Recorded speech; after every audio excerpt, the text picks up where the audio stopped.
আসসালামু আলাইকুম। আজ তৃতীয় রমজান এবং জুমাবার। আল্লাহর অশেষ রহমতে আজকে রোজা রাখতে পেরেছি, সুস্থ আছি এবং আমি এবং আমার পুরো পরিবার আল্লাহর রহমতে এখন পর্যন্ত সুস্থ আছি। তো এই মুহূর্তে কিন্তু আমাদের সুস্থ থাকাটা হচ্ছে সৌভাগ্য এবং জরুরি। কারণ হচ্ছে যে সারা বিশ্বে যে মহামারীটা ধারণ করেছে তার মাঝে কিন্তু সুস্থ থাকাটাই সবচেয়ে বড় কথা। তো সেই জন্য আল্লাহর কাছে আবারও আমি শুকরিয়া আদায় করছি যে আমরা এখনও সুস্থ আছি। আর এখন আমি শুরু করে দিব ঘর গোছানোর কাজ, আর ঘর গুছিয়ে তারপরে হচ্ছে ইফতারের আয়োজন শুরু করব। আজকে খুব বেশি আয়োজন করব না, অনেক কিছুই আসলে করা আছে, যেহেতু কালকে অনেক বেশি করেছিলাম। তো আজকে খুবই সিম্পল টাইপের ইফতার করব। তো সব কিছু তো আপনাদের সাথে শেয়ার করবই। তো চলুন এখন কি কি করছি কাজে লেগে পড়ি। بضر لا تغن عني شفاعتهم شيئا ولا ينقذون إني إذا لفي আমি সব পোকারিজগুলো ধুয়ে নিয়েছি, কালকে রাতেই আসলে ধুয়ে রেখে দিয়েছিলাম। আর এখন সবগুলো গুছিয়ে নিব, কারণ আমরা যেহেতু লোক কম, আমাদের খুব অল্প পোকারিজ লাগে। আর কালকে অনেক গেস্ট ছিল, তাই অনেক বেশি জিনিস নামানো হয়েছিল নিচে। এখন সব জিনিসগুলোকে গুছিয়ে রেখে তারপরে হচ্ছে অন্য অন্য কাজ করব। বারান্দা থেকে সব শুকনো কাপড়গুলো নিয়ে আসলাম, এখন কাপড়গুলোকে ভাঁজ করে ফেলি, কারণ কাজগুলো সব গুছিয়ে ফেলি আস্তে আস্তে করে।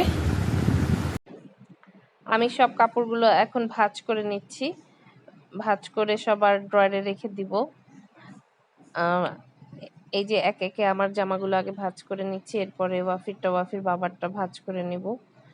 আর এখন যেহেতু লকডাউন, বাইরেও তেমন যাওয়া হয় না, তো লন্ড্রিতেও এখন পাঠাবো না, এখন সবকিছু ভাঁজ করে এইভাবেই রেখে দিব আলমারিতে।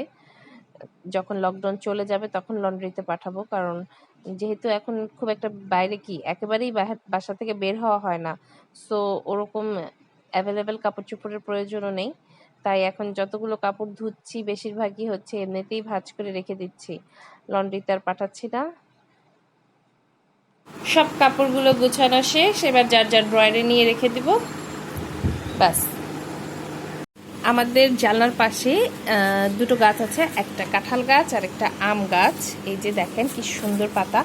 আর যেহেতু এখন ধুলাবালি অনেক বেশি, পাতাগুলো একদম খুব ধুলা হয়েছিল। তো প্রথমে আপনাদের ভাইয়া চাচ্ছিল পাতাগুলো কেটে দিতে, বাট আমি বললাম যে না, পাতাগুলো কেটে দিও না, পাতাগুলো মুছে দাও, যাতে আমরা জানলা খুলে দেখতে ভালো লাগবে। তাই আমরা এখন পাতাগুলো মুছে দিচ্ছি, যাতে জানলাটা খুললে পাতাগুলো দেখতে ভালো লাগে এবং পরিষ্কার থাকে। সেই জন্য আমাদের জানলার পাশে যেই পাতাগুলো এসেছিল সেই পাতাগুলো আমরা একটু মুছে দিচ্ছি।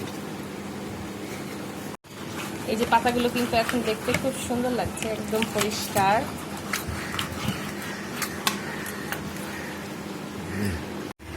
ঢাকা শহরে কিন্তু প্রকৃতির ছোঁয়া পাওয়াটা খুব টাফ। তো সেই দিক থেকে আমরা লাকি যে আমাদের বাসায় অনেক গাছ আশেপাশে, আমরা জানলা খুললেই গাছ দেখতে পারি। তো ভালোই লাগে যে সবুজের একটা ছোঁয়া। আর আমার বেডরুমের দুই পাশের জানলাতেই অনেক গাছ। এই যে, আর এই যে আম্মুর বাসার জানলা, আমাদের সামনাসামনি বাসা। তো যাই, এখন কাপড়গুলো ওয়াশিং মেশিনে দিয়ে দিই, সময়ও বেশি নেই ইফতারের।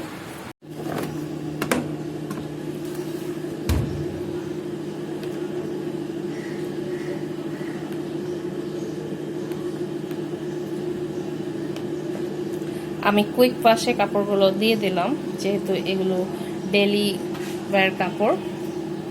তো কাপড় এদিকে ওয়াশ হতে থাকবে 28 মিনিট, আর আমি এখন গোসল করে নামাজ পড়ে ফেলবো।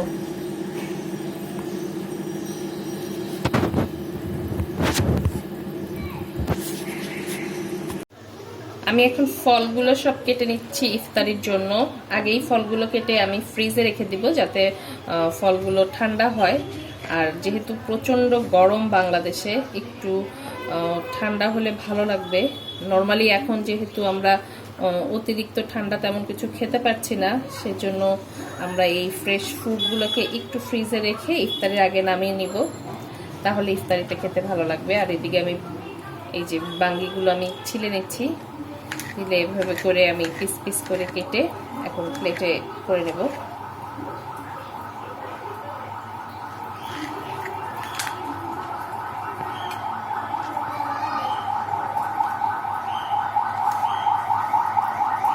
কেটে নিচ্ছি, স্লাইস করে নেব। স্লাইস করে সবকিছু এখন আমি ফ্রিজে রেখে দেব।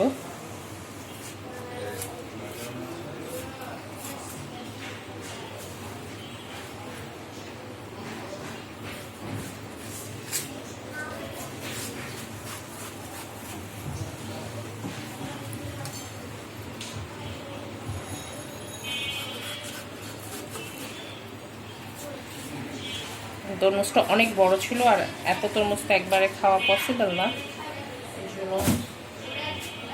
আমাদের মিনিমাম 2-3 দিন লেগে যাবে তরমুজ খেতে। আর আমরা আজকে বাঙ্গির জুস করব, আর কালকে হচ্ছে আমরা তরমুজের জুস খাবো, ঠিক আছে? কারণ একদিনে আর হচ্ছে আজকে আমরা একটু মিল্ক শেকও করবো সাথে, সেজন্য আজকে তরমুজের জুসটা করবো না। তো তরমুজ আর বাঙ্গি কাটা শেষ, সেটাকে এখন আমরা ফ্রিজে রেখে দিচ্ছি, এরপরে অন্যগুলো স্টার্ট করে দিই। আজকে আমি জুস বানাবো একটা নতুন ব্লাইন্ডারে। তো এই ব্লাইন্ডারটা হচ্ছে আমি গিফট পেয়েছিলাম একটা কন্টেস্টে, তো সেই কন্টেস্টটা আমি ফার্স্ট হয়েছিলাম, সো আমি ব্লাইন্ডারটা পেয়েছিলাম। আর এই ব্লাইন্ডারটা এতদিন আমি নামাই নাই, কারণ হচ্ছে যে আমার আরও 2-3টা বাসায় আছে, সেই জন্য।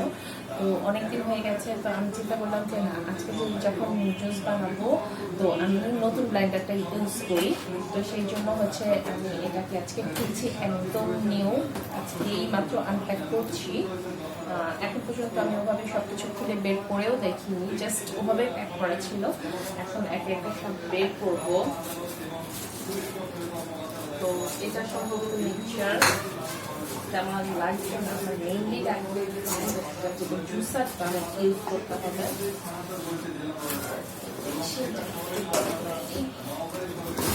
এটা হচ্ছে সিঙ্গারের, তো এর আগে আমি সিঙ্গারের অন্য অ্যাপ্লায়েন্স ইউজ করেছি, বাট জুসার ইউজ করি। আজকে আমি জুসারটা ইউজ করে দেখবো যেমন, আর আপনাদেরকেও বলবো থাক, নিচেই থাকুক, দেখি কেমন। এটাকেও আমি সেট করি।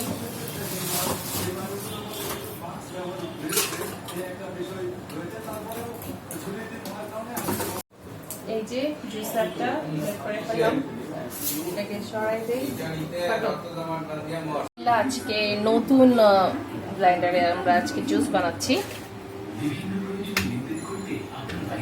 সবগুলো দিয়ে দিলাম,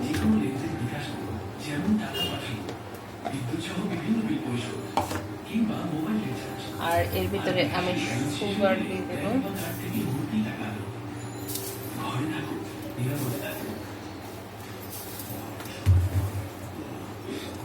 আর ওয়াটার লাগবে কিন্তু।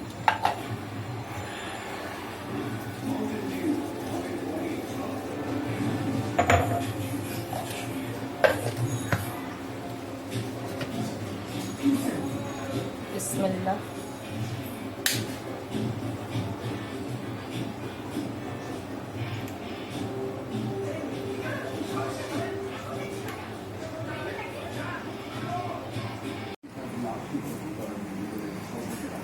নতুন ব্লাইন্ডারটা ইউজ করতে চেয়েছিলাম, কিন্তু দুঃখের বিষয় আমি এটা অনেক দিন পর নামিয়েছি, আজকে প্রথম। আর হচ্ছে প্রায় 2 বছরের মতন এটা প্যাকেটে ছিল, তো আজকে যখন আমি এটা স্টার্ট করতে যাচ্ছি, এটা স্টার্ট হচ্ছে না। সো এখন বাধ্য হয়ে আমাকে আমার আগের ব্লাইন্ডারটা ইউজ করতে হবে। পুরাতনটা তোমাকে অভিশাপ দিয়েছে। হ্যাঁ, ওকে আমি চেঞ্জ করতে চেয়েছিলাম, ও অনেক দিন ধরে আমার সাথে আছে। এখন ওই থাকতে চাচ্ছে। তো লকডাউন না যাওয়া পর্যন্ত আসলে ওর কোনো ব্যবস্থা আমি নিতে পারছি না, যেহেতু আমি মেকানিক্যালি কোনো কাজ জানি না। তো ওকেই এখন আমার ব্যবহার করতে হচ্ছে, আর ওনাকে এখন আমাকে উঠিয়ে রাখতে হচ্ছে। তো ওকে দিয়ে এখন আমি বানাবো জুসটা। এখন আমি এই পাশে ট্রান্সফার করে দিচ্ছি সব কিছু।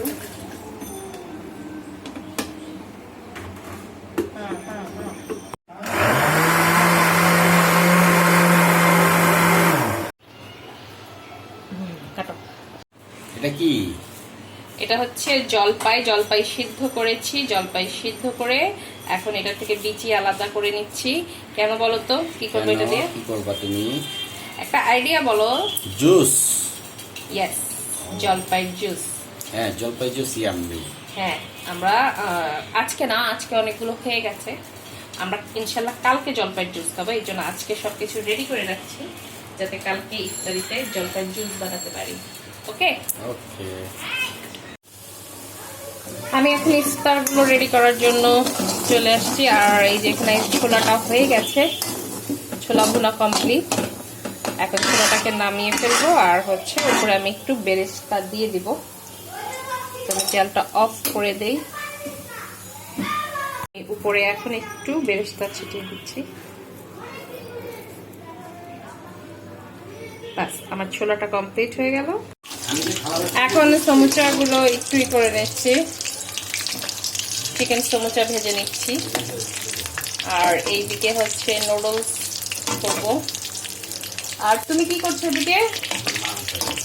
মালটা রেডি করছো? আচ্ছা, ঠিক আছে। ওয়াফির আব্বু আমাকে একটু হেল্প করছে কাজে। সত্যি বলতে যে এবার লকডাউনে ওয়াফির আব্বু অনেক কাজেই হেল্প করছে, কারণ এবার বাসায় আছে। তো এবার লকডাউনে এটাই আমার মনে হচ্ছে যে লকডাউনের জন্য ওই পুরো রোজাটাই হচ্ছে বাসায় কাটাতে পারছে। আর তা না হলে দেখা যেত যে কাজে বাইরে যেতে হতো, বা অনেক সময় ইফতারিও বাইরে করতে হয়। তো এই দিকে লকডাউনের একটা সুফল পাচ্ছি। তো সমুচাটা কিন্তু হয়ে গেছে। আর এদিকে হচ্ছে আমি নুডলস দিয়ে দিয়েছি চুলায়, নুডলসটাও হয়ে গেছে। এখন বেড়ে ফেলবো আমি।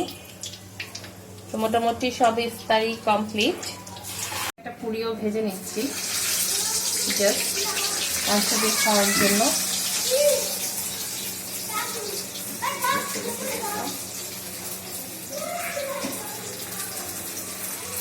আর ভাইয়া আজকে নুডলসটাকে বাড়তেছে, এই যে। তো দেখাচ্ছি, সেও আমাকে কাজে হেল্প করছে, যেটার একটা প্রমাণ। অনেক গরম পাচ্ছি। আমি এখন একটা মিল্ক শেক করবো, আর তার জন্য এখন দুধ দিয়ে দিচ্ছি।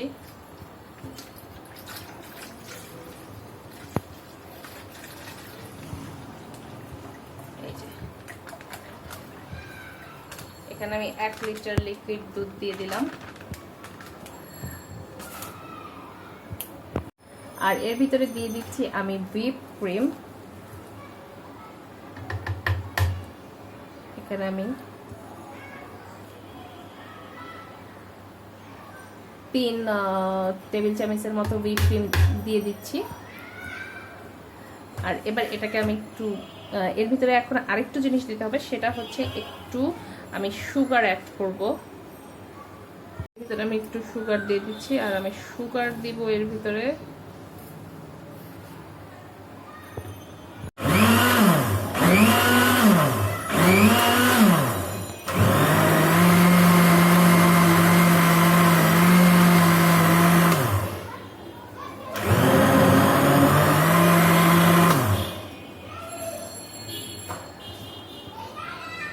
এর ভিতরে আমি দিয়ে দিব একটু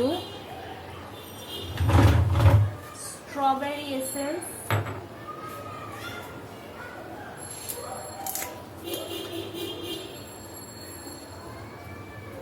আমি একটু স্ট্রবেরি এসেন্স দিয়ে দিচ্ছি।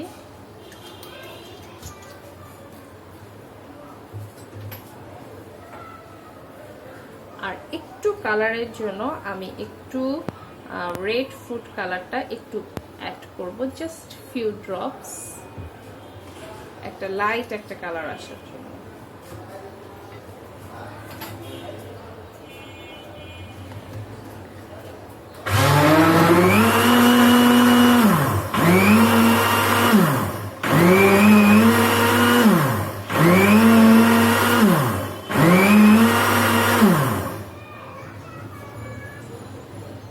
এটাকে আমি এখন ফ্রিজে রেখে দিব, আর এর ভিতরে আমি আরো কয়েকটা জিনিস অ্যাড করব।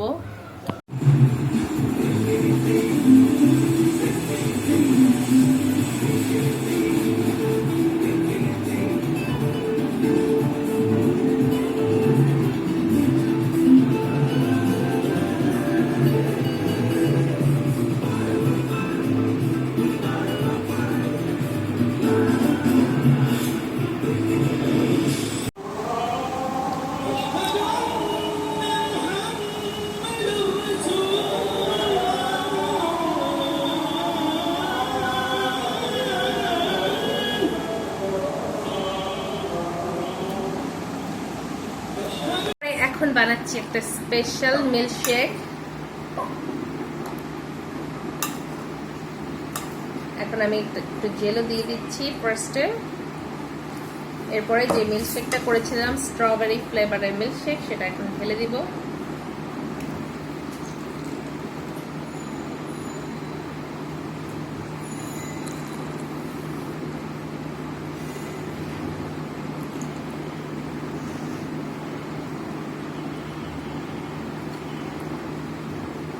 Yummy yummy milkshake. এখন উপরে আমি একটু ক্রিম দিয়ে দিব।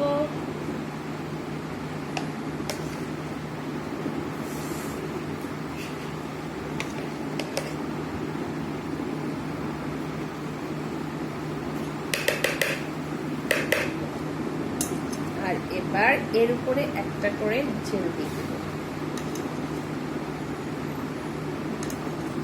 একটু একটু করে জেল দিয়ে দিব। দেখতে কিন্তু দারুণ লাগবে।